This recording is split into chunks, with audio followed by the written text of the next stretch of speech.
सभापति महोदय, मैं ये कहना चाहता हूं, ये सिर्फ 3 कानून यही नहीं है, भविष्य के कानून और बता रहा हूं। नया बिजली का कानून लेकर के आएगा टेरर। सारे हिंदुस्तान की पावर अदानी को सौंपने का मन बना रखा है। अंबानी को, अदानी को देश लुटाना चाहते हैं, देश की संपदा को लुटाना चाहते हैं। या झूठ बोल रहे हैं, एयरपोर्ट उनको दे दिए, रेल उनको दे दी, तेल उनको दे दिया। या झूठ बोल रही है, चलो जंगल जमीन देना चाहते हैं। वो एयरपोर्ट खरीद रहे थे, वो रेल खरीद रहे थे, वो जमीन पर कब्जा करने के लिए ये कानून केंद्र की सरकार से बनवाने में कामयाब हुए। झूठ बोल रहे हैं आप कि किसान आगे बढ़ रहा, किसान की आत्महत्या का आंकड़ा बताना बंद किया, केंद्र की सरकार ने बंद किया। इसलिए तीनों अध्यादेश साथ लेके आए। ये क्यों नहीं बता रहे कि एमएसपी पर खरीदेगा, बाहर भी कोई खरीदेगा तो? जी प्रधानमंत्री जी कह रहे हैं, तो प्रधानमंत्री जी तो अच्छे दिन आने की भी कह रहे थे। प्रधानमंत्री जी तो काला धन वापिस आने की भी कह रहे थे। प्रधानमंत्री जी तो 15-15 लाख खाते में आने की भी कह रहे थे। प्रधानमंत्री जी तो 2 करोड़ रोजगार की भी कह रहे थे। देश में सिर्फ दाढ़ी बढ़ाने से कोई रविंद्रनाथ टैगोर नहीं हो जाता, सिर्फ इनकलाब बोल देने से भगत सिंह नहीं हो जाता। आप कह रहे हैं आंदोलन नहीं है, गलत कह रहे हो आप। दावे के साथ कहता हूं, केंद्र की उस मंशा को हम कामयाब नहीं होने देंगे। हम जेलों की चक्कियों की रोटी खा खा करके विधानसभा पहुंचे। मजाक नहीं है जो आपके कानून लागू कर दोगे। आप कह रहे हो आंदोलन नहीं है।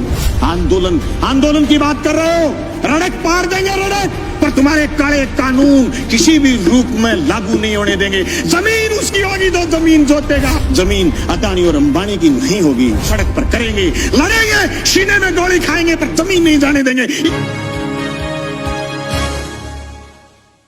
ये मजाक नहीं है कि आप ये कह दो किसी आदमी से कि तेरी जमीन मैं ठेके पर लेऊंगा, जमीन ठेके पर ले ली, और फिर उसको ये कह दो जैसे पेप्सिको ने पंजाब में कहा था कि आलू बोइए 1 साल खूब खरीदे, दूसरी बार फिर किसानों ने आलू बोए, कॉन्ट्रैक्ट कर लिया, आलू ज्यादा पैदा हो गए, पेप्सिको खरीदना नहीं चाहती थी, एक कड़ा ले आए, कड़ा, और इस कड़े के अंदर से जो आलू गुजरेगा हम तो सिर्फ वही खरीदेंगे। आलू सड़क पर गया, टमाटर सड़क पर गया है। आवश्यक सेवा वस्तु अधिनियम खत्म करने का परिणाम यह आएगा कि 200 रुपए किलो आलू चला जाएगा, प्याज चला जाएगा, टमाटर चला जाएगा, महंगाई आसमान छू जाएगी, इनके हाथ कट जाएंगे। जो कानून आपने मंडी तोड़ने का लेकर के आए हो, मंडी टूट जाएगी, खरीदार नहीं बचेगा, दर दर की ठोकर खाएंगे। किसान के पास जब खरीदार नहीं होगा, जिन्स कोई खरीदेगा नहीं, वो खेती से मोह भंग हो जाएगा। जमीन छुटाना चाहते हैं, लक्ष्य जमीन छीनना है।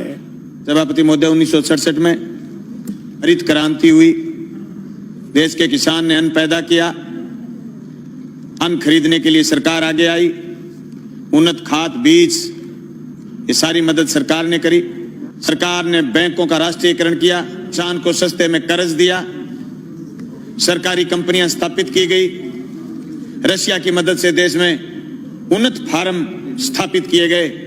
1990 के दशक में आते आते हिंदुस्तान की ताकत ये बन गई थी कि हम खाद्यान्न के बदले इराक से तेल लेने लग गए थे। उसी तेल की ताकत से हिंदुस्तान में उद्योग आगे बढ़ा।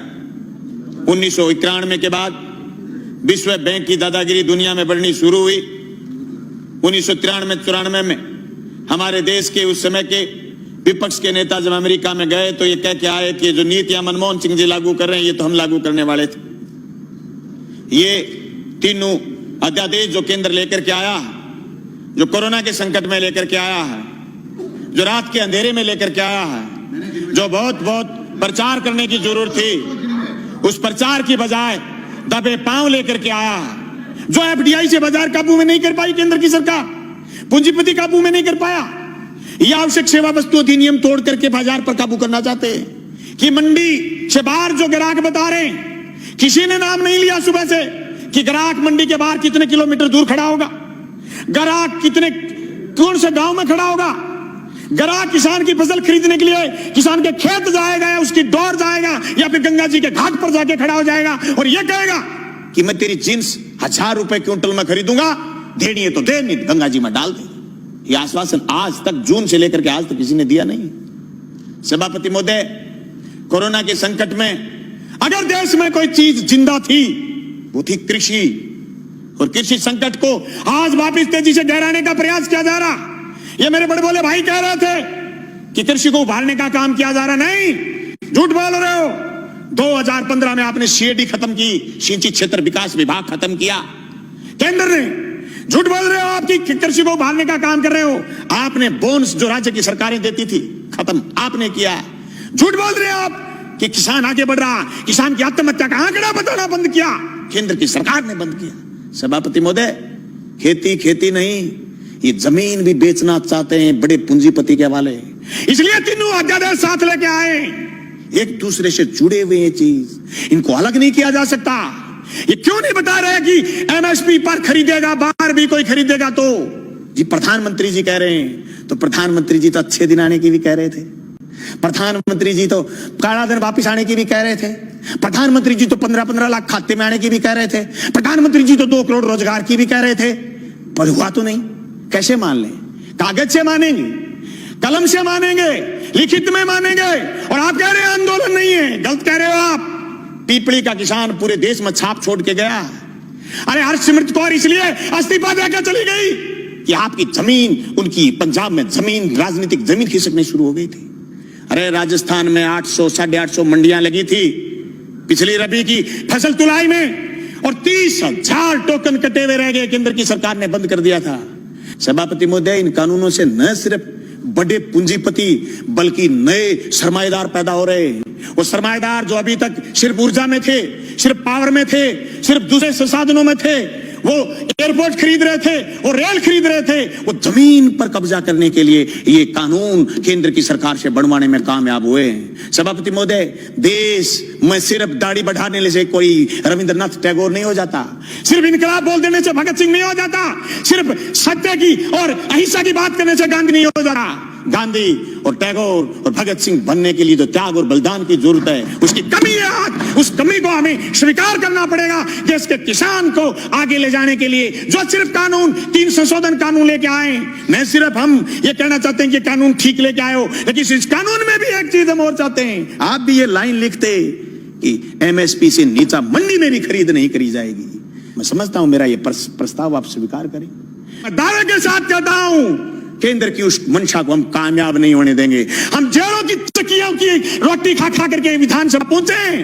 मजाक नहीं है जो आपके कानून लागू कर दोगे। आप कह रहे हो आंदोलन नहीं है, आंदोलन की बात कर रहे हो, रड़क पार देंगे रड़क, पर तुम्हारे काले कानून किसी भी रूप में लागू नहीं होने देंगे। जमीन उसकी होगी जो जमीन जोतेगा, जमीन उसी की रहेगी जो जमीन जोतेगा।